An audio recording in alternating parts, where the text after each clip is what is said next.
그래? 예, 반갑습니다. 오늘 일기가 불순하고 지금 또 허리케인도 예고돼 있고 또 아주 지금 트래픽이 너무 심하네요. 그런데 이 가운데 제가 이 지역에 꼭 하나님 복음을 들어야 될 분들 제가 초청을 했습니다. 개별적으로. 그래서 오늘 오셔서 감사하고요. 오늘 제보다 여러분이 하나님의 큰 은혜를 받는 시간이고 또 이 계기로 새로 재충전 받아서 하나님 주님께서 우리에게 주신 그 마지막 때 대명령을 지상 끝까지 복음 전하는 그 사명에 다 지금 올인하시는 분들이에요. 이분들 전부 다 오셔가지고 큰 일을 해주시면 좋겠습니다. 이분들은요, 제가 소개를 자꾸 물으시는데, 저는 3주 전에 처음 1대1로 만났습니다. 그래서 원래 지금 10월 5일부터 지금 11월 말까지 2개월 동안 중남미 지금 37개국 중에서 많은 곳을 지금 선교차 나가십니다. 그래서 1년 정도 돼가 이분들이 초교파적으로 교파가 다르고 신학교는 뭐 총신대, 고신대 다 틀리게 나왔지만 40대 중반에 하나님이 귀한 종들이고 제가 3일 동안 1대1로 만나서 제가 충격받고 말씀도 참 이게 아주 저에게 하나님 도전이고 하나님께서 저에게 이들을 도우라 그런 마음을 주셨습니다. 그래서 제가 이번에 이분들이 남미에 가기 전에 워싱턴을 한번 거쳐서 여기에서 며칠 동안이라도 좀 말씀 전해주고 들어야 될 분들 합당한 자들에게 말씀 전하고 가달라고 제가 부탁을 해서 오게 된 겁니다. 그래서 장소를 호텔을 정했다가 또 여러 가지 사정이 여의치도 않고 이래서 우리가 학교가 지금 좁습니다. 우리가 좁지만 원래 큰 건물이 있었는데 작년에 우리가 다운 사이징 했습니다. 그래서 했는데 좁지만 책상을 빼고 앉으니까 그래도 아주 은혜가 넘치는 것 같습니다. 이분들은 하여튼 지금 뭐 인기적 요즘 보면은 뭐 목사님 누구냐 강사 누구냐 뭐 일반 특강 같으면 뭐 강사 하버드대 풀로대 뭐 이런 그런 게 아니고 성경의 복음을 가지고 지금 남미 중남미에 지금 37개 나라에서 엄청난 복음의 세계 선교 폭풍의 해오리를 불어 일으키는 분들입니다. 그래서 제가 내용도 봤고 여러 가지 봤는데 그래서 제 마음속에 이게 이 종류의 우리 목사님들 사실 한번 해야 되겠다. 그래서 제가 이번에 뭐 신문도 안 냈습니다. 개별적으로 제가 말씀드리고 아는 분들에게 불러 모셨습니다. 그래서 하여튼 오늘하고 내일 원래 토요일 하기로 했는데 토요일은 안 하겠습니다. 오늘 하고 내일 하고 이틀 동안 하고 저녁에는 혹시 필요한 분들은 개별적으로 말씀 나누시면 되고 하여튼 귀한 시간 오셨고 말씀을 들어보시면 여러분들 너무나 잘 왔다고 저한테는 아직 고맙다 하실 것입니다. 하여튼 그리고 기타 모든 자료가 많이 있습니다. 이분들 지금 뭐 단체도 아니고 무슨 교파나 뭐 어떤 단체가 있는 게 절대 없습니다. 성경의 복음을 전했어요. 여러분들이 또 전 세계 제가 김 목사님도 선교사님인데 중남미나 전 세계에 가서 이 복음을 전하시면 돼 그냥 특별한 교단이나 뭐 교파도 없고 특별한 단체에 들어오라는 것들이 전혀 없습니다. 성경의 말씀을 전해서 땅 끝까지 복음을 전하고 주님이 오시는 것을 우리가 고대하는 그런 어떤 열렬한 열정을 다시 회복하라는 그런 내용이기에 다른 전혀 없습니다. 그래서 여러분들 그래 아시고 오늘 받아주시고 제가 뭐 길게 안 하겠습니다. 우리 시작하기 전에 우리 서교원 목사님 지난번 왔을 때 수요 예배 그 위에서 봤거든요.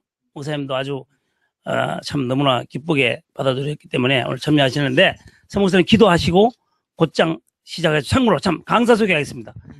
우리 조성훈 목사님 오늘 강의 맡은 조성훈 목사님 서울에 지금 복음 가득한 교회 담임 목사님이신데 지금 2개월 동안 지금 사역 때문에 미국에 어제 아래 오셔가지고 오늘 오신 겁니다. 워싱턴에. 그 다음에 우리 장영학 목사님. 지금 선교사님인데 목사님인데 휴스턴에 잠깐 와 있습니다. 강병창 목사님. 오늘 강사님, 내일 강사님인데 지금 뉴저지에 그쪽에 와서 선교하고 있습니다. 우리 선 목사님 기도 한번 해주시고 시작하겠습니다. 전능하시고 거룩하신 하나님 아버지, 하나님께서 장세전에 저희를 불러서 하나님의 자녀요 또 하나님 나라의 친백성 삼으실 뿐만 아니라 이제 마지막 때의 복음을 위하여 우리를 또 부르셔서 사용하실 것을 인하여 진실로 감사와 찬송과 영광을 돌립니다. 우리가 지금까지 주님의 나라와 복음을 위해서 산다고 또 일한다고 했지만 여러 가지 부족한 것이 많이 있었던 것을 우리가 깨닫고 주 앞에 회개합니다. 주님, 이제 이렇게 또 귀한 주의 종들을 보내주셔서 부족한 것을 다시 한번 일깨워 주시고 또 무엇보다도 성경의 복음에 대해서 우리에게 전해주시는 것을 인하여 진실로 감사를 드립니다. 하나님, 주의 말씀에 또 하나님의 말씀에 정말 능력이 있고 또 뜻이 있고 하나님의 섭리와 경륜이 있는 것을 우리가 믿습니다. 주님, 아무쪼록 이번 기회를 통해서 다시 한번 주께서 부르신 거룩한 부르심에 또 선교에 헌신하는 우리 모두와 또 우리가 섬기는 교회가 될 수 있도록 축복해 주시옵소서. 아버지여, 말씀을 또 시간마다 전하는 주의 종들에게 성령의 충만과 능력과 지혜로 함께 하셔서 아버지께 영광을 돌리며 다시 한번 우리를 복음에 정말 우리의 생애를 온전히 헌신하여 드릴 수 있는 그와 같은 놀라운 역사로 인도해 주시옵소서. 모든 것 주께 의탁하고 감사하며 사랑 많으신 주 예수 그리스도 이름으로 기도드려사옵나이다. 아멘.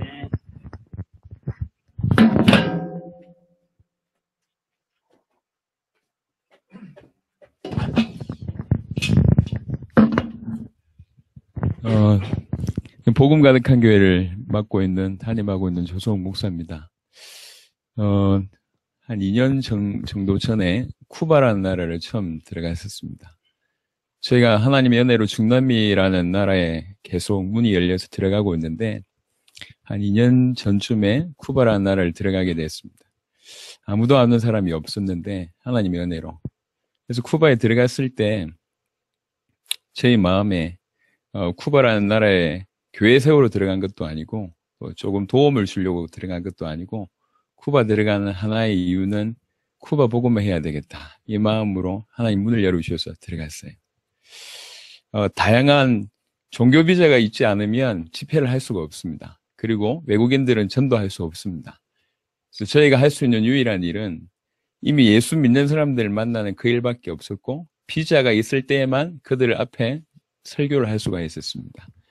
그런 형태로 사역을 쭉 해왔는데, 사실상 그런 일련의 일을 하면서 한 명 찾아냈습니다. 한 명.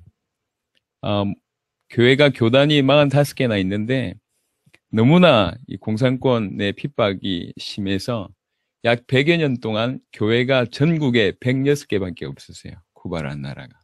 그리고 한 2년 전만 하더라도 전도가 불법이었던 나라입니다. 그런 나라에서 신학교를 정확하게 들어가지도 못한 예비 신학생이었어요. 신학교가 별로 없습니다. 공식적으로 제가 확인한 바 7개입니다, 신학교가. 신학교가 별로 없기 때문에, 이제 신학을 졸업을 하려면, 이제 어떤 중앙에 어떤 위치가 있다 그러면, 하고 있는 모든 일을 두고 공부에만 집중을 해야 되기 때문에, 신학을 할 수 있는 여력이 별로 못 됩니다. 그래서 대부분 그 신학교를 가기 위해서 지방에서 1, 2년 정도의 과정을 경험하는데, 이분은 겨우 그 과정을 겪은 예비 신학생이었어요. 이 예비 신학생이 저희가 말하는 복음에 대한 부분이 부딪혔어요. 전도는 답을 주는 겁니다. 답이 없으면 전도 아닙니다. 방법은 전도가 아닙니다. 전도는 답을 주는 건데 그 답이 복음이거든요. 이 복음이란 부분과 연이어서 올바른 전도를 설명을 하니까 이 가슴이 부딪혔어요. 사실상 한 명을 찾았죠. 그러고 나서 빠져나왔습니다. 그 다음 두 번째 들어갔을 땐 종교 비자가 없이 들어갔어요. 없이 들어가서 설교를 할 수 있는 입장이 못 됐기 때문에 사람 만나는 중에 우리가 아까 만났던 액토로라는 사람을 계속 도와줬습니다. 그리고 나서 이제 두 번째 빠져나왔습니다. 그 액토로를 그 다음에 1년 후에 들어갔는데 하나님이 참 은혜로 혼자서 교회를 10몇 개를 세우고 있었습니다. 계속 전도운동이 일어났을 뿐만 아니라 세 번째 들어갔을 때 집회라는 형태를 통해서 또 한 명의 아주 귀중한 인물 한 명을 찾았습니다. 아놀드라는 목사였는데 23년 동안 86개 교회를 세웠던 경험이 있는 대단한 분이세요. 한 개 교단에서 전도의 부분을 맡고 있는 부분이고 신학교 교수입니다. 굉장히 똑똑한 분이세요. 이분이 저희 집회에 참여해서 오늘 같은 이 시간에 성경의 복음을 풀어줬습니다. 더 갈급하기 때문에 성경을 정말 사모함으로 보는 분들이거든요. 쿠바라는 사회가. 이제 조금 편안하게 신앙생활을 할 수 있는 입장이 못 되다 보니까 더 갈급하게. 그래서 이제 신학의 수준이 높지는 않을지라도 그 열정은 대단합니다. 그러니까 성경을 얼마나 많이 봤는지 몰라요. 이분이 1시간 복음에 대한 메시지를 듣더니 너무너무 충격을 받아서 찾아왔습니다. 저희한테 고백한 게 있습니다.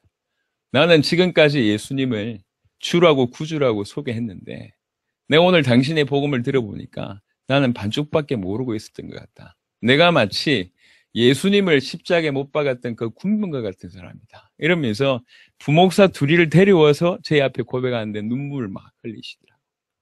그리고 나서 이분에게 성경의 복음과 성경의 전도를 제대로 좀 도움을 드렸습니다. 필요한 자료를 드리고. 그리고 이제 저희가 또 빠져나왔습니다. 4개월 후에, 그러니까 지난 몇 개월 전이죠. 5월 달인가 저희가 쿠바 네 번째 들어갔는데요. 네 번째 들어갔는데 그 사이에 이 한 분을 통해서 교회가 20몇 개가 있었습니다. 불과 4개월 만에. 자기와 같은 제자들을 찾아내서 500여 명 이상의 제자를 찾아내고 저희가 갔더니 이분이 알아들어요. 사람 많이 모이는 게 중요한 게 아닙니다. 영향력 있는 교단의 지도자들을 모으기 시작한 겁니다. 쿠바는 공산권입니다. 최근 100년 동안에 그 교단에서 쿠바의 기독교 역사상 10개 교단 이상 집회를 한 적이 없었습니다. 근데 이분이 하나님이 본인에게 일어났던 증거와 교회에 일어났던 증거들을 간증하니까 그 옆에 교단에 많은 사람들이 충격을 받아서 21개의 교단의 지도자들이 모여서 집회를 하게 됐습니다. 쿠바에 없던 역사죠. 21개 교단의 중요한 총회장, 부총회장, 아니면 총무 이런 분들 모아두고 3일 저희가 집회를 했습니다. 이제 뭐 환경은 그렇게 뭐 좋은 환경은 아니었어요. 이분들한테 집회를 했는데 하나님의 은혜로 이분들에게 가슴이 부딪히기 시작을 했어요. 정말 이것이 성경의 복음이다. 그래서 어떤 일이 벌어졌냐면 그날 회의가 되어져서 쿠바는 16개 주가 있습니다. 16개 주 모든 주에서 2박 3일씩 올바른 전도 집회를 하는 걸로 내년 2월에 진행이 됐습니다. 국가적인 전도운동으로 확산이 됐죠. 하나님의 은혜로 저희가 지나간 자리마다 보통은 많이 집회 때 숫자를 많이 모으거나 영접을 시키거나 아니면 기적을 일으키거나 질병을 치유시키거나 다양한 활동들을 합니다. 그리고 집회가 끝나면 아무것도 아닙니다. 하나님의 은혜로 저희는 지나간 자리마다 그 나라 살릴 만한 전도운동이 계속 일어나고 있습니다. 콜롬비아를 2번 들어갔습니다. 과테말라를 3번 들어갔습니다. 멕시코를 4번 들어갔고 엘살바도를 4번 들어갔고 니카라과를 3번 들어갔고 코스타리카를 1번 들어갔고 파나마를 2번 들어갔습니다. 저희는 내일 모레 콜롬비아를 들어갑니다. 베네수엘라 갔다가 브라질 갔다가 아르헨티나 갔다가 미국 마이애미로 다시 들어왔다가 멕시코로 갔다가 2달 후에 한국으로 돌아갑니다. 올해만 6개월을 교회를 비웠습니다. 하나님의 은혜로 제 빈자리가 별로 그렇게 크게 느껴지지 않을 정도로 하나님께서 교회에 지금 역사하고 계십니다. 그래서 오늘 일어났던 일련의 일들은 드릴 말씀 많은데 그거는 지금 시간이 너무 부족하기 때문에 어떻게 하면 저희가 들어가서 빠져나온 곳마다 나라에서 전도운동이 일어나고 있는 것일까? 그 얘기를 좀 드리고 싶습니다. 궁극적으로 제가 여기 선 이유는 사실은 여러분들을 잘 모릅니다. 누군지도 모르고 그게 더 감사한 것 같습니다. 정말 객관적으로 저는 여러분들에게 원하는 게 하나도 없습니다. 저희는 한인 집회를 해본 적이 없습니다. 할 마음도 없었고. 왜 그러냐, 나름 우리 한인 목사님들의 사역을 잘하고 계시기 때문에.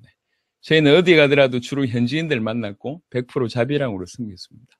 이렇게 올인하면서 뛰는 이유는 하나입니다. 우리 살아있을 때 세계복음을 끝낸다. 그 마음입니다. 살아있을 때 세계복음을 끝낸다. 그게 초대교회 성도들의 믿음이었고 사도들의 믿음이었다는 걸 알게 됐어요. 중요한 거는 그런 마음이 있어도 할 수 있냐 이런 게 문제거든요. 40 넘은 나이에 50 넘은 나이에 우리나라 국가대표 축구 국가대표가 될 수 있냐 하고 싶은 마음은 있지만 할 수 없습니다. 능력이 없어서. 지금까지 세계복음화 4대 이루겠다라고 외치던 분들은 많이 있었습니다. 우리나라 연더우드나 펜셀러나 알렌 이런 분들이 들어오셨을 때도 일어났던 운동이 SVA 운동이라고, 그 운동도 사실 우리 세대에 우리 손으로 세계복음을 이루자 이렇게 주장했던 단체들이거든요. 귀중한 단체죠. 하고 싶은 거하고 할 수 있는 거하고는 다른 것 같습니다. 하나님의 은혜로 이제 오늘부터 좀 들어보시면 알겠지만 우리 세대의 세계복음을 하려면 100% 성경의 복음 아니면 불가능하고 성경 속에 있는 그대로의 성경의 전도가 아니면 불가능합니다. 또 성경의 전도는 성경의 복음이 기반되지 않으면 전도는 있을 수가 없어요. 성경의 전도는 안 됩니다. 지금까지 전도의 방법이 굉장히 많이 나왔습니다. 그래서 어떤 교회는 80만 명까지 모은 그런 일이 벌어졌습니다. 하지만 모아본들 그 나라와 그 지역에 영향을 못 끼치고 있고 세계복음화는 안 되고 있습니다. 그래서 이런 부분들을 여러분들이 나름대로 잘 아시기 때문에 그래서 성경의 복음과 성경의 전도 가지고 우리 살아있을 때 세계복음을 끝낸다 그 확신이 있기 때문에 뛰었고 그 뛰은 어떤 응답들이 지금 일어나고 있는 중에 제가 예상치 못하게 아까도 말씀드렸지만 저희 하는 집회 하지 않는데 우리 고 목사님과의 만남이 이루어졌고 또 감사하게 또 여러분들과 만남을 가지게 됐습니다. 그래서 허심탄회하게 정말 아무런 동기 없이 있는 그대로 말씀 좀 드릴 겁니다. 혹시 하나님이 은혜를 주셔서 제가 혹시 고함을 지르더라도 이해하시길 바랍니다. 이게 괜히 이렇게 충만하게 현장에서 계속 메시지 했던 그런 부분들이 좀 전달될 거니까 제가 여러분들을 연세 많으신 그리고 교단의 어르신이라고 얘기하면 할 말을 못 할 것 같습니다. 그거보다 그냥 늘 하던 현장에서 앉아있는 분들이라고 생각하고 편안하게 말씀을 드리도록 하겠습니다. 혹 여러분 생각 수준에 죄송합니다. 젊은 목사가 싸가지가 없다고 하셔도 그거 무시하고 제가 현장감 그대로 말씀 좀 드렸으면 좋겠습니다. 아시고 있는 내용일지 모르겠지만 사실은 굉장히 중요한 부분입니다. 복음이라는 부분들을 똑같이 얘기하지만 복음을 이해하는 정도는 분명히 다른 것 같아요. 현장에서 전도하는데 어떤 분한테 제가 복음을 전하니까 예수 믿습니까? 물어보니까 자기 믿는데요. 제가 어느 교회 다니시는데요. 이게 너무 좋았어요. 현장에서 전도하니 자기 믿는다 그러니까 동력자구나 싶어서 어느 교회 다니십니까? 물으면 교회 안 다닌대요. 아니 믿는데 안 다니십니까? 안 다닌대요. 그래서 낙심자인 줄 알았습니다. 한때 교회 다니다가 안 다니는. 근데 이 사람이 그 다음 한 말이 저한테 생각을 많이 하게 되었습니다. 저 부처도 믿는데요. 이수신도 믿어요. 이렇게 얘기해요. 그러니까 믿음이란 단어를 쓰면서 예수 믿고 이순신 믿고 부처 믿는다고 얘기합니다. 똑같은 단어를 쓰는데 그 사람이 쓰는 믿음과 제가 알고 있는 믿음은 분명히 달랐습니다. 근데 이게 오늘날의 많은 성도들의 모습인 것 같습니다. 똑같은 단어를 쓰는데 자기 입장에서 이해를 하는 것 같아요. 그 중에 가장 오해된 게 저는 복음이라고 생각합니다. 복음. 성경에 그대로 있는 복음보다는 이게 복음이 변질되어 있습니다. 왜곡되어 있단 말이에요. 하나님께서 아담 하와에게 언약이라는 걸 약속을 주셨습니다. 그 약속이 아담으로부터 하와에게 넘어갈 때 변질되기 시작했습니다. 희미해졌습니다. 결국 그 약속을 놓치면서 인간에게 모든 문제가 왔습니다. 지금도 마찬가지라고 생각합니다. 가장 중요한 부분들을 모르거나 놓치는 경우들이 너무너무 많은 것 같습니다.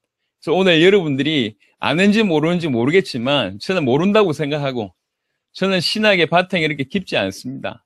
여러분들이 가르칠 만한 능력이 아무것도 없습니다. 근데 좀 무식하지만 제가 이해한 대로 그다음에 성경에 있는 그대로만 성경의 복음을 전달하도록 하겠습니다. 자, 지금부터 시작하겠습니다. 요한복음 20장. 성경을 좀 여러 군데 찾을 겁니다.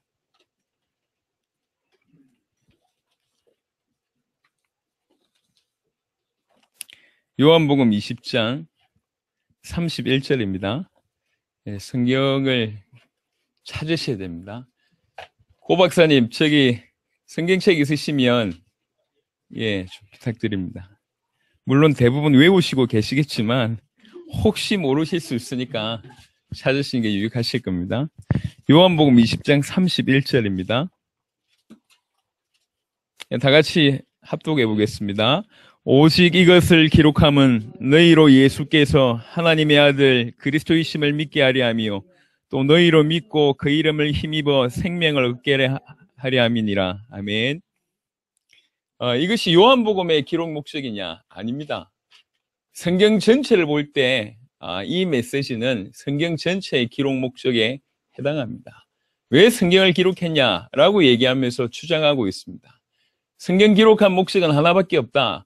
예수께서 하나님의 아들 그리스도이심을 믿게 하려 합니다. 그렇게 믿어야지 영생을 얻는다라고 얘기합니다.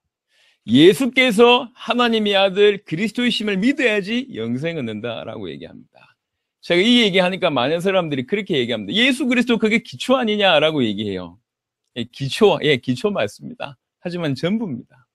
근데 지금 어떤 사태에 이르렀냐면 예수가 누구지도 모르고 그리스도가 무슨 뜻인지도 모르고 있습니다.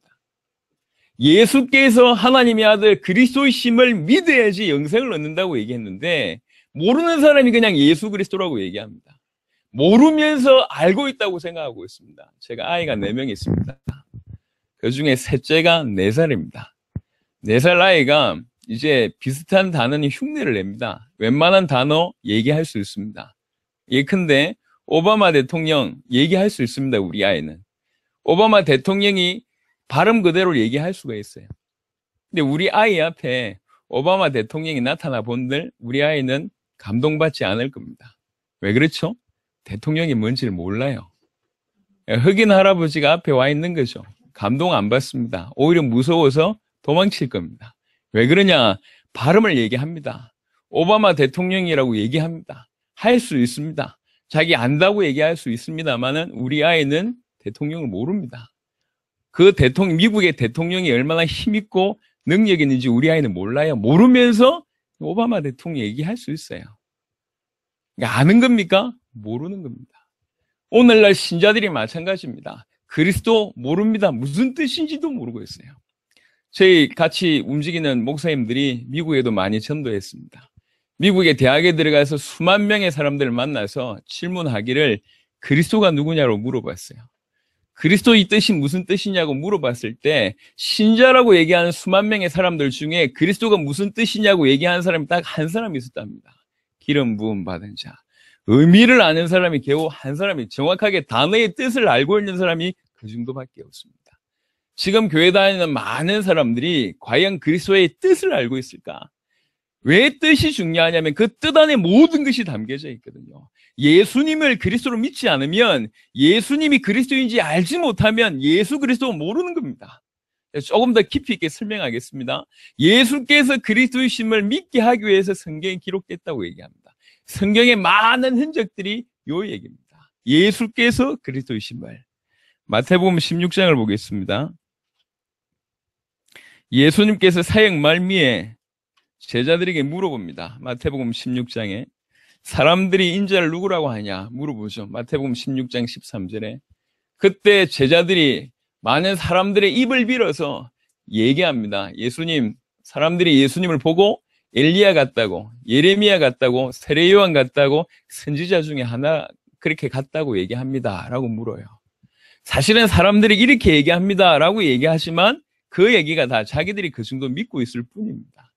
그때 예수님이 물어봅니다. 너희는 나를 누구라고 하냐? 마태복음 16장에 15절에 하신 질문이죠. 그때 베드로가 하는 고백입니다. 주는 그리스도시요 살아계신 하나님의 아들이십니다 라고 얘기합니다. 아무것도 아닌 이 고백에 마태복음 16장 17절부터 보면 이해할 수 없는 메시지가, 축복이 예수님으로부터 나오기 시작합니다. 뭐라고 얘기하냐? 주는 그리스도시요 살아계신 하나님의 아들이십니다 라고 얘기할 때에 17절에 예수님이 그 말을 듣고 충격받습니다. 어떻게 이걸 알았냐? 어떻게 이걸 알았냐? 네가 안 것은 네가 한 게 아니다. 혈육이 알게 한 게 아니다. 공부한다고 되는 게 아니다. 하나님 아버지께서 알게 하신 것이다. 그래가지고 계시라고 표현합니다. 하나님이 알게 하신 것이다. 하늘에 계신 아버지께서 알게 하신 것이다. 그러면서 너는 반석이다. 이 반석 위에 내 교회를 세우겠다. 여러분, 반석 위에 세우신 교회가 올바른 교회입니다. 반석은 뭐죠? 주는 그리스도시요 살아계신 하나님의 아들이십니다. 이 믿음의 고백이 반석입니다. 이 반석 위에 세우신 게 교회입니다. 정확하게 이 반석 위에 세우시지 않는 거 교회 아니라고 볼 수 있습니다. 할 말이 많지만 계속 넘어가 보면 이 교회는 음부의 권세가 이기지 못하고 천국 열쇠를 내가 주겠다라고 얘기합니다. 교회의 축복, 음부의 권세 이기는 축복, 천국 열쇠의 축복이 그 한 고백에 그냥 쏟아졌어요. 저는 굉장히 의아했습니다. 이 본문을 묵상하면서 예수님의 충격이, 예수님이 충격받은 표정이 그냥 그래서 보여졌어요. 어떻게 네가 이걸 알았냐? 많은 사람들이, 기독교인들이 예수 그리스도 그 기본 아닙니까? 라고 얘기하는데 예수님 지금 그렇게 얘기하지 않았습니다. 여러분, 예수님을 보고 그리스도라고 고백했던 사람들이 베드로만 있었냐? 아닙니다. 그 전에도 초대교회 많은 사람들이 예수님을 보고 그리스도라는 표현을 많이 썼습니다. 다윗의 후손 이런 게 다 그리스도라는 표현이잖아요. 많은 사람들이 저 사람 그리스도 같다라고 많이 고백했지만 실제로 진실로 제대로 된 고백은 이 고백이었습니다. 그래서 예수님께서 축복하신 겁니다. 네가 한 게 아니다. 아버지께서 알게 하신 것이다. 저는 이 자리에 계신 여러분들도 마찬가지라고 생각합니다. 예, 죄송합니다. 구원받지 못하고 목사 될 수 있습니까? 저는 될 수 있다고 생각합니다. 지금 교회 안에 복음 가지고 있는 사람들이 얼마나 되냐고 저한테 물어보신다면 저는 굉장히 위험한 수준이라고 생각하고 있습니다. 위험한 수준. 구원만큼은 생명 걸고 민감해야 돼요. 열심히 한다고 구원받는 게 아닙니다. 정확한 복음을 알지 못하면, 성경에서 말하는 정확한, 제가 정말 확신하기는 지금 전 세계 많은 교회 초대교회 메시지 사라졌습니다. 초대교회에서 말하는 복음 사라졌습니다. 다 사라졌어요. 예수가 누구냐라고 물어봤을 때, 내가 누구인 것 같냐라고 물어봤을 때 아무도 대답을 못해요. 그때 했던 베드로의 고백이 지금 우리에게 많은 걸 시사하고 있습니다. 다 아는 것 같은데 하나만 모르고 있어요.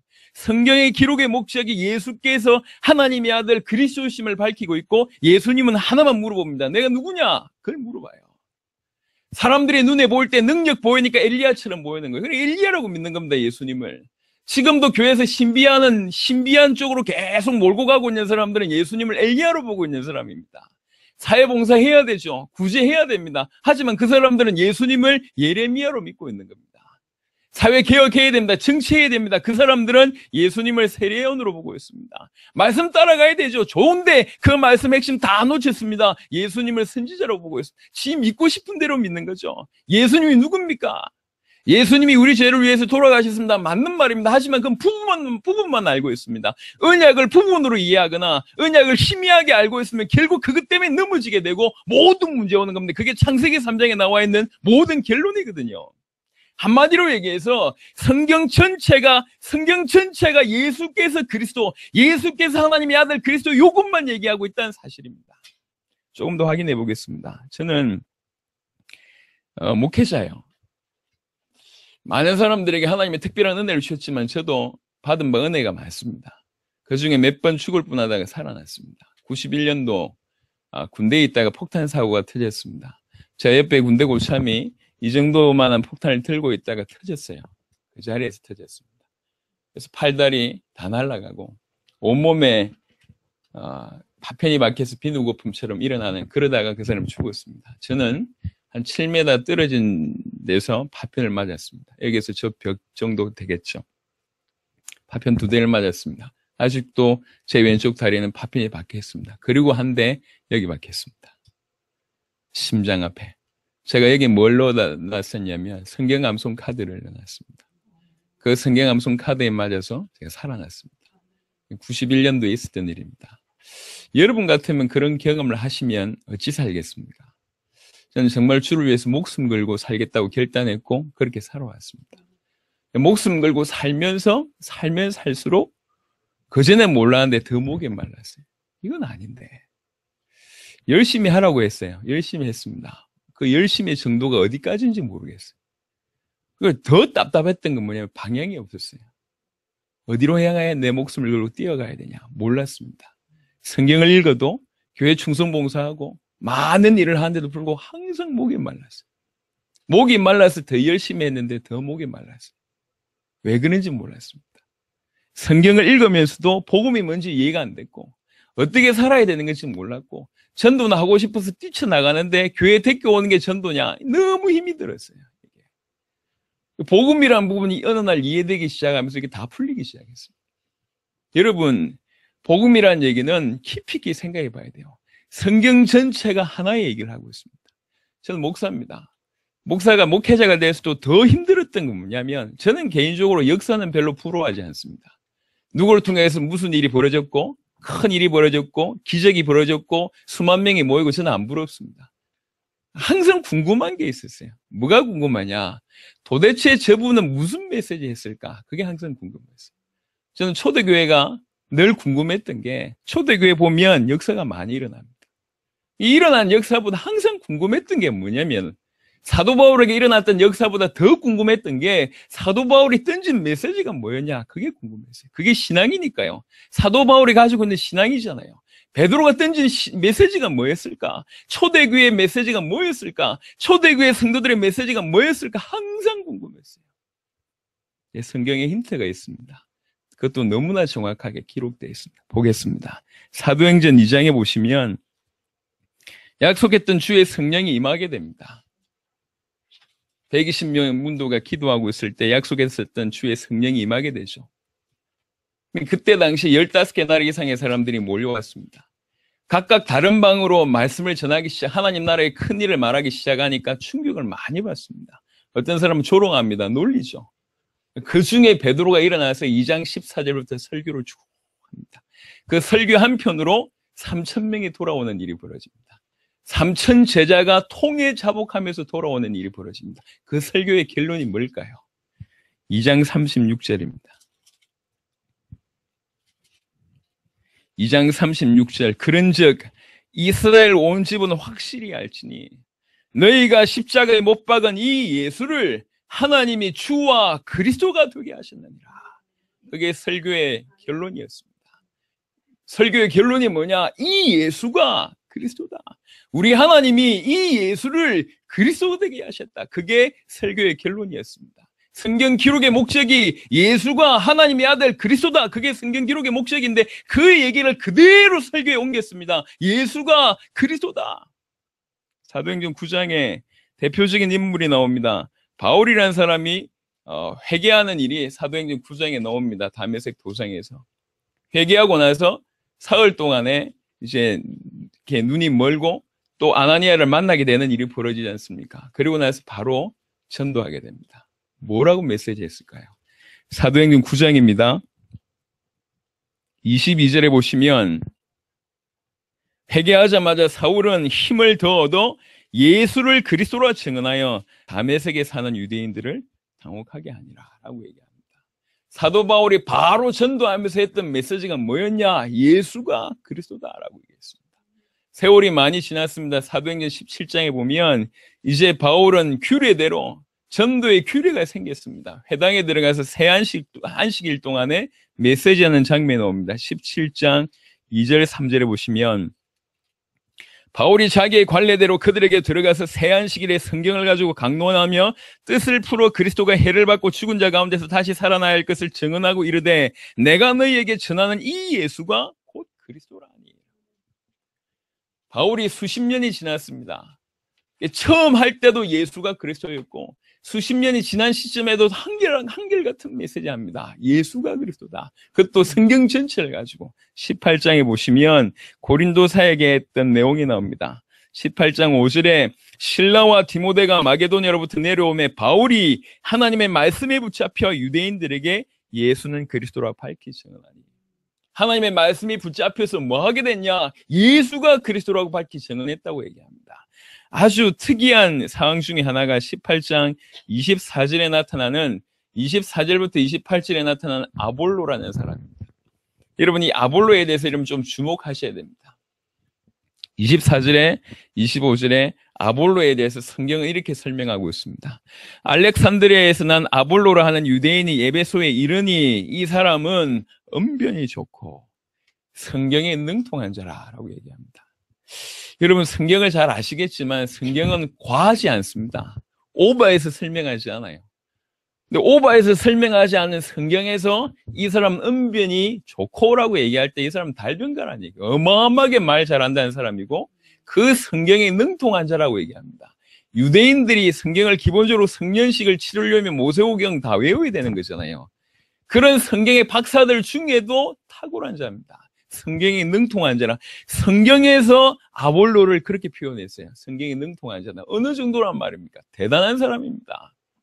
언변이 좋고 성경이 능통해요. 그리고 나서 25절에 그가 일찍이 주의 도를 배워 열심으로 예수에 관한 것을 자세히 말하며 가르치나 예수에 관한 것도 자세히 알고 자세히 가르칠 만큼 심지어 지금 회당에 와서 예수 얘기할 만큼 대단한 사람입니다. 보세요. 예수님이 누군지도 알고 예수님에 대해서 가르칠 줄도 알고 그리고 언변이 좋고 성경이 능통합니다. 다 있습니다. 다 가지고 있습니다. 그런데 뭐만 모르고 있냐? 18장 26절에 그가 회당에서 담대히 말하기를 시작하거늘 브리스길라와 아굴라가 듣고 데려다가 하나님의 도를 더 정확하게 풀어 이르더라. 18장 28절에 이는 성경으로서 예수는 그리스도라고 증언하여 공중 앞에서 힘있게 유대인의 말을 이기미르라. 다 가지고 있는데 뭐만 몰랐냐? 하나님의 정확한 도, 이것만 몰랐습니다. 예수가 그리스도라는 사실만 모르고 있었습니다. 제가 지금 중남미 여러 나라를 많이 들어갑니다. 주로 만나는 분들이 대부분 목사님들입니다. 콜롬비아에는 사도라는 분이 계세요. 웬만한 총회장보다 높은 분 같아요. 사도라는 분하고 30분 생방송으로 라디오 생방송에 같이 들어갔습니다. 통역에서 30분 만에 사도라는 이 분이 깨져버렸어요. 나오셔서 하는 말씀이 이 메시지가 아니면 세계 살릴 메시지가 없다라고 얘기하세요. 그래놓고 이분이 지금 콜롬비아 전체를 살리고 계십니다. 이분이 베네수엘라 문을 열어주셨어요. 마이애미에 많은 목사님들이 문들이 열렸습니다. 그 중에 한 명은 브라질의 다실바란 목사님입니다. 6만 명 이상 목회를 브라질에서 크게 하셨던 분이세요. 여러 가지 정치적인 이유 때문에 마이애미에 와 계신 분인데 이분이 저희하고 메시지 한 번 들었습니다. 메시지 집회 참여하고 나서 당장 요청했습니다. 지금이라도 브라질에 가달라. 당장이라도 내 밑에 영향력 있는 사람 1000명을 모아놓을 테니까 좀 도와달라. 그래서 그분이 스케줄을 짜서 10월 6일부터 23일 동안에 10월 23일부터 11월 초까지 브라질 사역에 잡혔습니다. 다 뛰어난 분들입니다. 능력 있는 분들입니다. 대부분 목회자들입니다. 큰 교회를 가지고 계신 분들입니다. 열심히 하신 분들입니다. 이 분들이 뭐만 모르고 있냐? 예수에 관한 것도 알고 성경에도 능통하고 언변도 훌륭하고 다 가지고 있어요. 심지어 덕도 뛰어납니다. 굉장히 수준이 있어요. 라틴 아메리카의 수준이요. 굉장히 순수합니다. 찬양하는데 앉아서 찬양하는 사람이 없어요. 어떻게 하나님을 찬양하는데 앉을 수 있냐? 이런 분이요. 이래가지고 찬양을 1시간 반씩 합니다. 예배 중에요. 발발 뜁니다. 예배하는데. 말씀 듣는데 예배, 아멘, 얼마나 환호하는지 몰라요. 얼마나 열심인지 몰라요.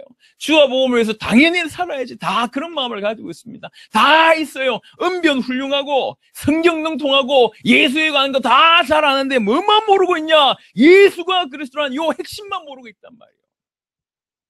여러분, 안다고 생각하십니까? 예수가 그리스도라는 핵심이 성도들에게 전달되지 않으면 절대로 세상 못 이깁니다. 요한일서 5장 보겠습니다.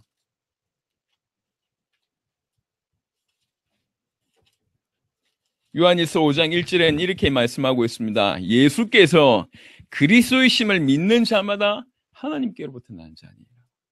요한일서 5장 1절에 하나님께로부터 난 자가 누구냐? 예수께서 그리스도이심을 믿는 자가 하나님께로부터 난 자다.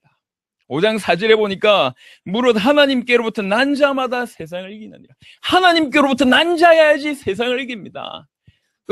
뭘로 세상 이기냐? 세상을 이기는 승리는 이것이니 우리 믿음이니라. 그 믿음이 뭡니까? 예수께서 하나님의 아들이심을, 예수께서 그리스도이심을 믿는 자가 아니면 누가 세상 이기냐? 예수께서 그리스도이심을 믿어야지 하나님께로부터 난 자고, 그 하나님께로부터 난 자가 세상을 이깁니다. 지금 교회가 세상 이길까요? 성도가 세상을 이긴다고 생각하고 계십니까? 정치 문제입니까? 아니면 교회 행정 문제라고 생각하십니까? 은혜가 떨어져서 문제라고 생각하십니까? 아닙니다. 더 근본의 문제가 있어요. 강단에서 지금 복음이 선포되지 않고 있고 성도들은 복음을 모르고 있습니다. 그러니 세파에 절대로 이길 수가 없는 이런 구조적인 악순환이 계속 벌어지는 겁니다. 예수께서 그리스도다. 사도행전 5장 42절에는 복음이 뭐냐라는 부분에 정의를 내리고 있습니다. 5장 42절에 영어 성경에 보면 더 자세하게 나와 있습니다. 더 굿뉴스가 뭐냐라고 얘기하고 있습니다. 5장 42절에 그들이 날마다 성전에 있든지 집에 있든지 예수는 그리스도라고 가르치기와 전도하기를 그치지 아니하니라 라고 얘기합니다. 사도행전 5장 42절에 보니까 그들이 사도들을 얘기합니다. 날마다 성전에 있든지 집에 있든지 예수는 그리스도라고 가르치기와 전도하기를 그치지 아니하니라. 영어 성경에 보면 더 굿뉴스가 뭐냐? that 예수는 그리스도라고 바로 붙어져 있습니다. 예수가 그리스도다. 그게 복음이다라고 얘기하고 있습니다. 초대교회 사도들은 뭐 했냐? 집에 있든지 성전에 있든지 예수가 그리스도라는 사실을 가르치기와 전도하기를 그치지 아니하였습니다. 성경은 요 얘기만 하고 있습니다. 누가복음 24장을 보겠습니다. 복음과 전도는 연결되어 있습니다. 전도가 뭔지 오후에 좀 설명을 좀 드릴 건데요. 예수님께서 누가복음 24장에 보시면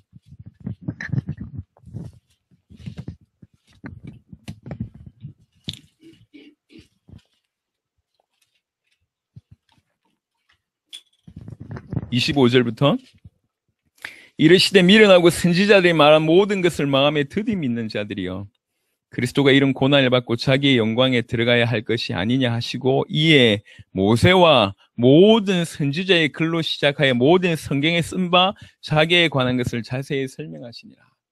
예수님께서 구약 성경 전체를 통해서 자기에 관한 것을 자세히 설명하십니다. 왜 그러냐? 성경 전체가 자기가 누군지를 설명하고 있으니까요. 예수께서 그리스도이심을 성경에 설명하고 있으니까 그 설명했어요. 그때 무슨 일이 벌어지냐? 나중에 그 엠마오 마을로 가는 두 제자가 하는 고백입니다. 32절에 그들이 서로 말하되 길에서 우리에게 말씀하시고 우리에게 성경을 풀어주실 때에 우리 속에서 마음이 뜨겁지 아니하더냐. 성경 풀어주실 때 성경 풀어주신 게 도대체 뭡니까? 원어 가지고 이렇게 공부 가르치시는 게 풀어주는 겁니까? 아니면 자기 수준에서 깨달음을 얘기하는 것이 풀어주는 겁니까? 아닙니다. 성경 전체는 방향이 있습니다. 성경 전체에서 나타나고 있는 방향은 하나입니다. 그리스도. 성경 전체를 통해서 예수가 그리스도이심을 풀어주시는 게 풀어주는 겁니다. 그때야지 사람들이 살아나게 되어 있습니다. 하나님의 사람이라면 그때 살아나게 되어 있어요. 공부한다고 사람 살릴 수 있는 게 아니요. 정확한 복음이 계시될 때, 예수가 그리스도라는 정확한 복음이 전달될 때 우리 마음이 뜨겁지 아니하더냐. 예수님께서 똑똑 동일한 얘기를 또 하십니다. 44절에 이제 사도들이 다 모여있을 때 또 이르시되 24장 44절에 또 이르시되 내가 너희와 함께 있을 때에 너희에게 말한 바 곧 모세의 율법과 선지자의 글과 시편에 나를 가리켜 기록된 모든 것이 이루어져야 하리라 한 말이 이것이니라 하시고 그러면서 당신이 누구신지를 성경 전체를 통해서 풀어주십니다. 똑같은 얘기를 하고 있습니다. 46절에 45절에 이에 그들의 마음을 열어 성경을 깨닫게 하시고 또 이르시되 이같이 그리스도가 고난을 받고 제3일에 죽은 자 가운데서 살아날 것과 또 그의 이름으로 죄사함을 받게 하는 회개가 예루살렘에서 시작하여 모든 족속에게 전파될 것이 기록되었으니 너희는 이 모든 일의 증인이라 라고 얘기합니다. 당신이 그리스도이심을 성경 전체를 통해서 풀어줍니다. 지금 제가 여러분에게 성경 기록의 목적이 예수가 그리스도라는 게 성경 기록의 목적임을 얘기했고 초대교회 바울이 베드로가 12사도가 아볼로가 했던 메시지가 예수가 그리스도다라고 얘기했고 요한 1세 요한이 예수가 그리스도라고 믿어야지 하나님의 아들이다 하나님께로부터 난 자다라고 얘기합니다. 이게 전부 초대교회 사도들의 한결같은 메시지였습니다. 성경의 기록의 목적이 메시지가 하나였고 초대교회 메시지가 하나였습니다. 예수가 그리스도 그 말만 하란 말이냐? 아닙니다. 성경 전체를 통해서 그 예수가 그리스도의심이 밝혀지는 것이 이것이요. 여러분 성경 기록의 목적이라면 설교의 목적은 뭐여야 됩니까? 전도의 목적은 뭐여야 됩니까? 선교의 목적은 뭐여야 됩니까? 양육의 목적은 뭐여야 됩니까? 제자교육의 목적은 뭐여야 됩니까? 목적이 하나 있습니다. 그게 뭐냐? 성경 기록의 목적과 동일해야 돼요. 예수께서 그리스도의심을 믿어지게 해야지 사람들이 삽니다. 아는 것 가지고는 절대로 못 삽니다. 예수께서 그리스도이심을 믿어야지 생명을 얻게 됩니다. 조금 이따 결론적으로 그 얘기를 말씀드릴 겁니다. 성경 기록의 목적이 예수께서 그리스도다. 초대교회 사도들과 모든 성도들이 했던 메시지가 하나였습니다. 예수가 그리스도다. 그러면 예수가 그리스도라는 그 말이 도대체 무슨 말인가? 지금부터 그 얘기를 좀 드리도록 하겠습니다. 복음이라고 얘기할 때에 복음의 정의는 예수가 그리스도라는 게 복음의 정의입니다. 박사님 좀 필기가 이렇게.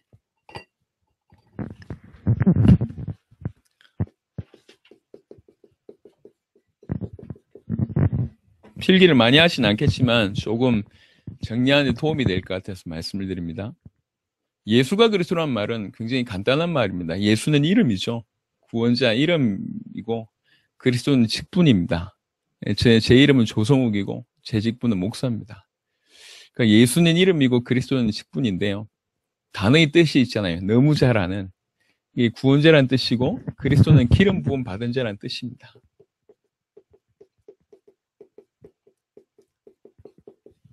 메시아 똑같은 단어죠.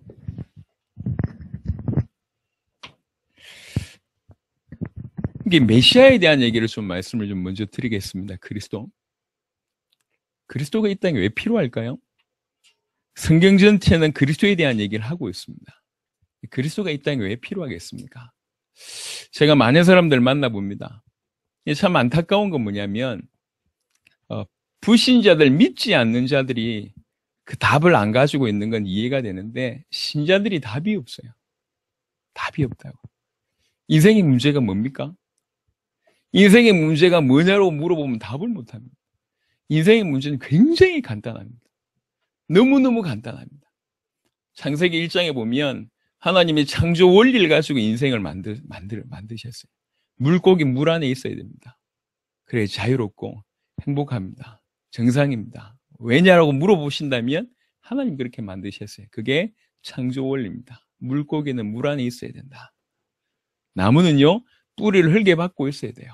왜 그렇습니까? 그래야지 살아 있어야 돼요. 그게 살아있는 거고 그래야지 평안한 겁니다. 나무 입장으로 보면 비교적 행복한 거죠.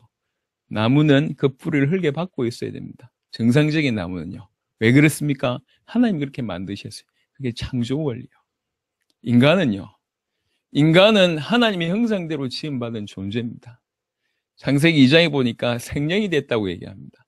여기서 말하는 생명이라는 표현은 그냥 살아있는 귀신 같은 존재가 아니라 하나님의 영이 함께 계실 때, 하나님이 함께 계실 때 비로소 살게 되는 그런 존재입니다. 예. 암만 좋은 컴퓨터라도 전원이 들어가지 않으면 기능 못 하잖아요. 전원이 들어가면 기능할 수 있는 거와 마찬가지로 우리는 하나님 안에 있을 때, 하나님과 함께 있을 때 아무 문제가 없고 만물의 대리 통치권자가 되는 하나님의 형상을 가진 자입니다. 우리의 존재가 그렇습니다. 예. 자, 물고기가 물 떠나면 무슨 문제 생깁니까? 물고기가 물 떠나는 순간 모든 문제가 오다가 죽습니다. 나무가 뿌리 뽑히는 순간부터 모든 문제가 죽습니다. 모든 문제가 오다가 죽습니다. 인간에게 이토록 많은 문제가 오는 이유는 하나입니다. 많은 문제가 오다가 죽는 이유는 하나입니다. 그 이유가 뭐냐? 하나님과 단절되는 순간부터 모든 문제가 오다가 죽는 겁니다. 그래서 인간의 문제는 하나입니다. 하나님과 세퍼레이트, 하나님과 단절돼서 모든 문제가 왔습니다. 그래서 답이 하나요. 답이 뭡니까? 하나님 만나면 됩니다. 그래서 길이 하나입니다. 하나님 만나는 길이 그리스도입니다. 이게 성경 전체의 얘기예요. 문제는 하나님을 떠나서 온 거고, 그래서 답은 하나님 만나면 되는 것이고, 하나님 만나는 길이 그리스도밖에 없습니다. 그것이 성경 얘기입니다. 그러면 이걸 조금 더 자세하게 얘기해서 왜 인간에게 하나님과 단절이란 이런 어마어마한 일이 벌어졌냐라고 얘기할 때 제일 정확하게 설명하고 있는 것이 창세기 3장입니다.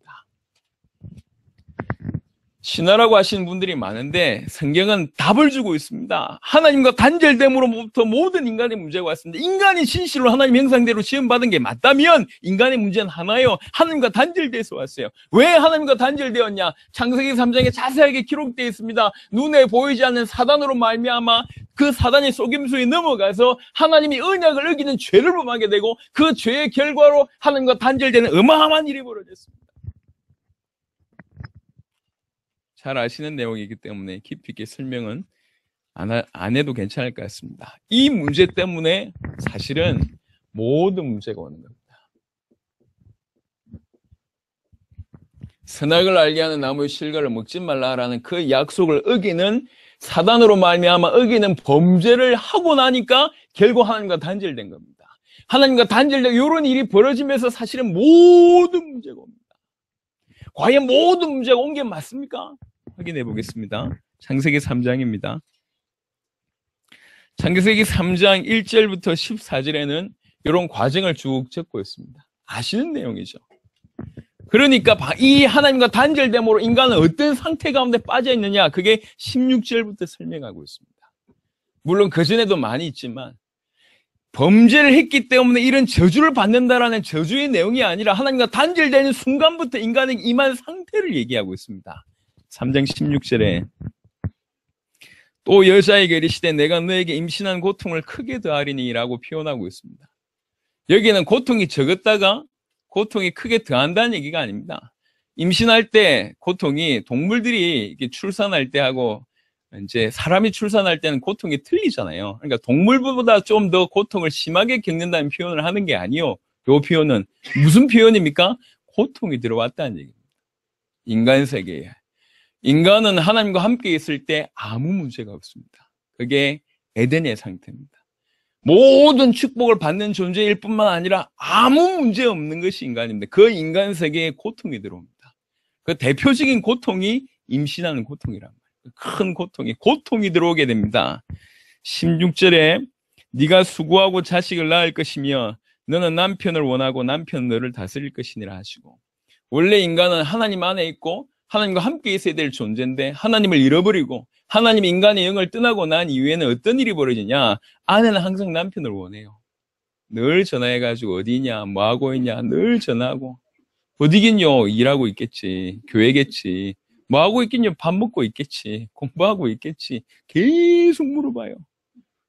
남편을 계속 원해요. 하나님처럼 원합니다. 지구상의 가장 큰 문제가 가정 문제입니다. 가정 문제 중에 하나가 뭐냐? 아내들이 전부 남편을 원해요. 더 중요한 건 남편이 하나님처럼 군다는 얘기죠.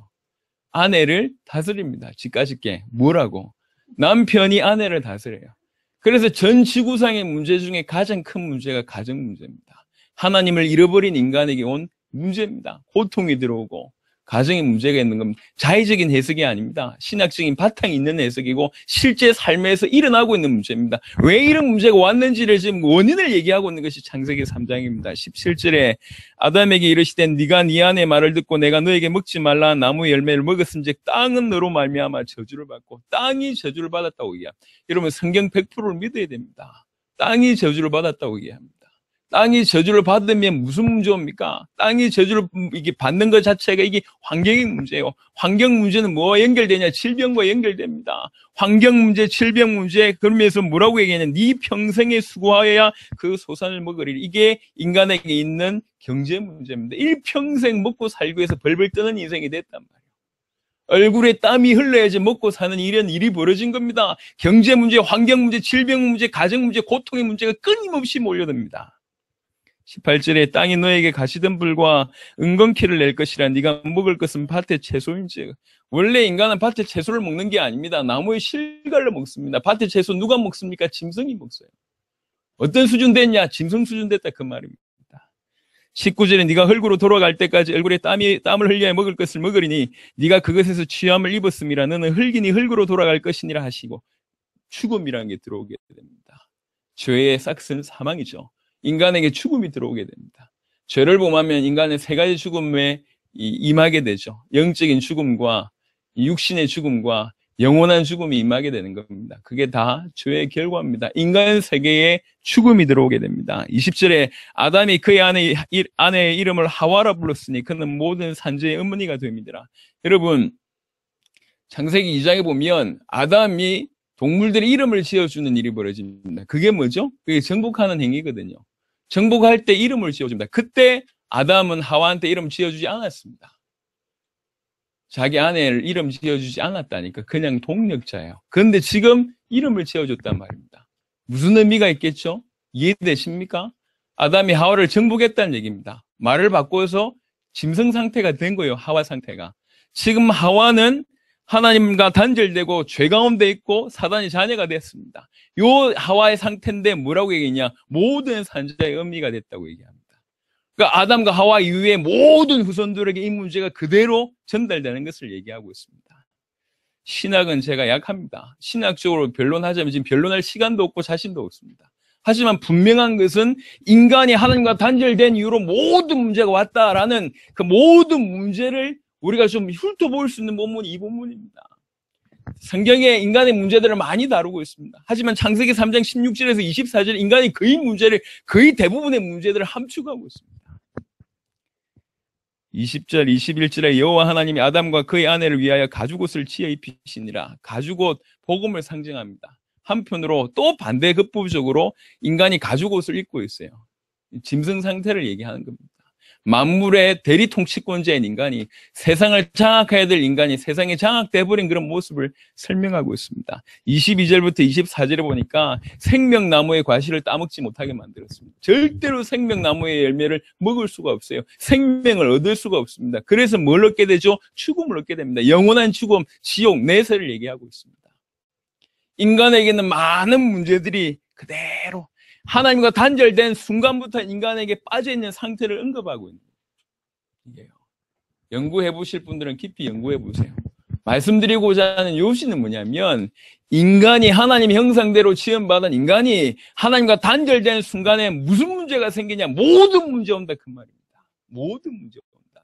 그 모든 문제를 언급하고 있는 것이 요 얘기입니다. 거의 벗어나지 않을 겁니다.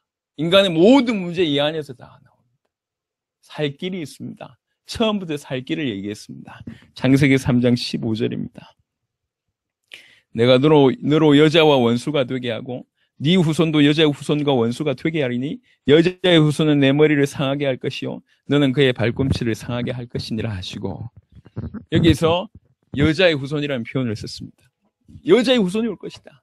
여자의 후손으로 오실 이유는 여러분 아시지 않습니까? 죄 없는 몸으로 오셔야 되니까 여인의 후손의 몸으로 이 땅에 오신 겁니다. 그 여자의 후손이 와서 처음 할 게 뭐냐? 뱀의 머리를 상하게 할 것이다. 메시아를 보낼 것이다. 그 메시아가 와서 뭐 할 것이냐? 사단의 문제를 해결할 것이다 라고 창세기 3장 15절은 얘기하고 있습니다. 생각해 보세요. 이게 약속의 책입니다. 그렇죠? 구약, 신약 다 약속의 책입니다. 옛날 약속, 새로운 약속이랍니다. 옛날 약속 주제는 메시아가 오실 것이다. 신약 새로운 약속의 주제는 그 메시아가 오셨다. 근데 그 메시아가 누구냐? 예수가 메시아다. 그 얘기입니다. 성경 전체는요. 약속이라는 부분들을 사람들이 잘 이해를 못하고 있는 것 같습니다. 너무나 많은 크리스찬들이 이 약속을 이해를 못하고 있는 것 같아요. 창세기 2장의 그 약속을 2장을 보겠습니다. 저희가 집회를 할 때 사실은 가장 중요하게 여기는 시간이 첫 시간입니다. 첫 시간 성경의 복음이 알아들어져야지 그 다음에 전도와 당대 세계복음화 이해가 됩니다. 혹시 이 시간이 듣고 나서 아는 것이다 라고 생각하시면 그냥 점심시간에 식사하시고 가시면 됩니다. 예, 저희는 집회할 때마다 계속 쉬는 시간 때마다 기회다라고 얘기합니다. 집에 갈 수 있는 기회다. 점심시간에는 아주 시간이 많다고 얘기하는데, 그래서 좀 첫 시간에는 전체를 설명해야 되기 때문에 조금 시간이 길 수 있습니다. 양해를 부탁드리고, 사실은 이 복음이란 부분이 부딪히지 않으면 그 다음은 해석이 절대로 안 됩니다. 전도도 이해가 안 될 뿐만 아니라 선교 이해가 절대로 안 되게 되어 있습니다. 지금까지 하고 있는 부분을 그렇게 설명할 건데요. 창세기 2장에 하나님이 하나의 약속을 주셨습니다. 17절에 선악을 알게 하는 나무의 열매는 먹지 말라. 네가 먹는 날에는 반드시 죽으리라 하시니라. 하나의 약속을 주셨습니다. 하나님은 약속 주신 이유가 많이 있겠지만 하나님이 스스로가 말씀이시니까, 그리고 피조물과 창조주의 경계로 약속 하나를 주었습니다. 언약이라고 얘기합니다. 근데 그 약속이 어려운 약속이냐? 아닙니다. 너무나 쉬운 약속입니다. 예를 들면 동산 중앙에 선악을 알게 하는 나무의 열매, 생명나무의 과실을 줬는데 선악을 알게 하는 나무의 열매가 특별한 나무가 아니었다고 신학자들이 주장하고 있습니다. 일반 에덴 동산 다른 곳에도 다 있는 그런 평범한 나무의 실과였는데 유독 동산 중앙에 있었을 뿐입니다. 그러니까 그거를 특별한 나무의 실과라면 따먹고 싶은 마음이 있겠지만 이미 다 어디에서나 따먹을 수 있는 거기 때문에 안 따먹는 게 어려운 게 아니었어요. 그리고 선악을 알게 하는 나무란 이 표현이 따먹게 되면 선악을 알게 되는 효력이 생기는 나무냐, 그 말이 아니고 그 나무를 보면 선악을 알게 된다. 무슨 말이냐? 나무를 보면서 안 따먹는 게 선이고 따먹는 게 악이라. 나무를 보면서 알게 된다면 그게 선악을 알게 하는 나무입니다. 그러니까 뻔한 얘기, 어려운 게 아닙니다. 그 약속을 지키는 게 어려운 게 아닌데 창세기 2장 17절과 창세기 3장의 하와의 대답은 너무 많은 차이가 있어요. 성경적으로 볼 때, 신학적으로 볼 때 약 6군데 이상의 차이가 납니다. 이 간단한 창세기 2장 17절의 약속이 그렇게 넘어갑니다. 창세기 3장의 2절부터 보면 여자가 뱀에게 말하되 동산나무의 열매를 우리가 먹을 수 있으나 동산 중앙에 있는 나무의 열매는 하나님 말씀이 너희는 먹지도 말고 만지지도 말라 너희가 죽을까 하노라 하셨느니라. 동산 중앙에 있는 나무의 실과가 아니고 선악을 알게 하는 나무의 실과 먹지 말라 그랬고 만지도 됩니다. 먹지 말라 그랬어요. 만지도 되는데 만지지도 말라. 죽을까 하노라. 정령 죽으리라. 그 표현인데 다 바뀌었어요. 아담이 하와한테 넘어가는 순간에 이 약속이 희미해집니다. 이 약속이 희미해졌을 뿐만 아니라 변질된 거죠. 희미해지고 변질되면서 결과적으로 무슨 일이 벌어집니까? 이 약속을 어기는 일이 벌어졌습니다. 여러분, 하와가 선악을 알게 하는 나무 열매를 따먹을 때 아담 어디 있었을까요? 아담 그 옆에 있었습니다. 그 옆에 있었습니다. 성경 보면 6절에 여자가 그 나무를 본즉 먹음직도 하고 보암직도 하고 지혜롭게 할 만큼 탐스럽기도 한 나무인지라 여자가 그 열매를 따먹고 자기와 함께 있는 남편에게도 주매 그도 먹은지라 라고 얘기합니다. 아담이 그 옆에 있었다니까. 근데 하와가 따먹을 때 그걸 말려야 될 거 아니요. 그죠? 상식적으로 얘기하자면. 근데 하와가 아담이 지켜본 거지. 하와 따먹은 거 보고. 근데 죽어야 되는데 안 죽거든. 죽어야 되는데 안 죽거든. 그러니까 자기도 먹은 겁니다. 약속을 알고 있었을지 모르겠지만 안 붙잡았어요. 100%의 믿음이 없었다는 얘기입니다.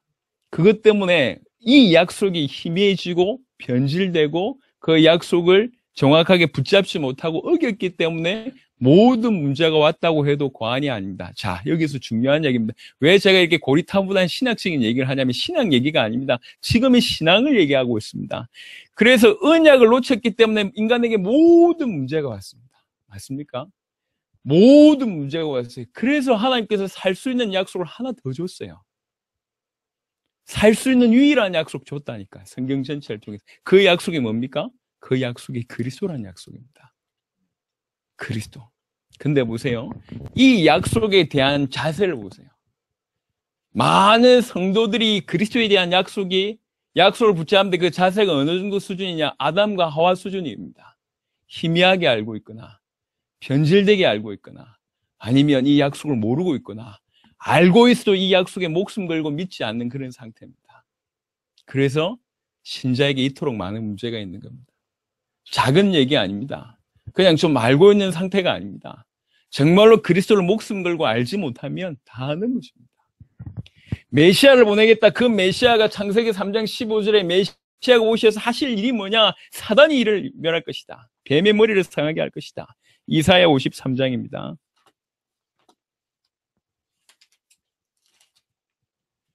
5절 6절에 보면 그가 찔림은 우리의 허물 때문이요 그가 상함은 우리의 죄악 때문이라. 그가 징계를 받음으로 우리는 평안을 누리고 그가 채찍에 맞음으로 우리는 나음을 받았도다. 우리는 다 양 같아서 그릇 행하여 각기 제 길로 갔거늘 여호와께서는 우리 모두의 죄악을 그에게 담당시키셨도다. 메시아가 올 것이다. 그 메시아가 오셔서 할 일이 뭐냐? 우리의 죄를 담당하게 할 것이다. 이사야 53장 5절 6절에 구약에 있는 모든 성경을 종합한 겁니다. 가장 핵심적인 구절만 말씀드립니다. 이사야 7장 14절에 보라 처녀가 잉태하여 아들을 낳으리니 그 이름을 임마누엘이라 하리라. 임마누엘이 뭡니까? 하나님이 우리와 함께 한다. 무슨 말입니까? 하나님과 단절돼서 온 모든 인간의 문제를 해결할 자로 이 땅에 오실 것이다 라고 얘기합니다. 요 세 가지 의미, 사단의 문제를 해결하고 죄의 문제를 해결하고 하나님과 단절된 문제를 해결하실 분이 메시아입니다. 그 메시아가 기름 부음 받은 자라는 뜻입니다. 기름 부음 받은 자, 구약 성경에 이스라엘 백성들한테 기름을 붓는 이 직분은 세 가지 직분을 가지고 있어야 됩니다. 왕, 선지자, 제사장, 요 세 직분에만 기름을 부어줬어요. 그리스도는 무슨 뜻이냐? 이 세 가지 직분을 참으로 감당하신 분이 그리스도입니다.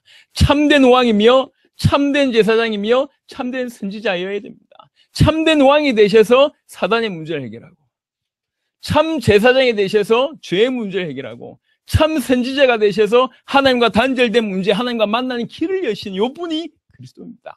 이 그리스도가 오시면, 자 보세요.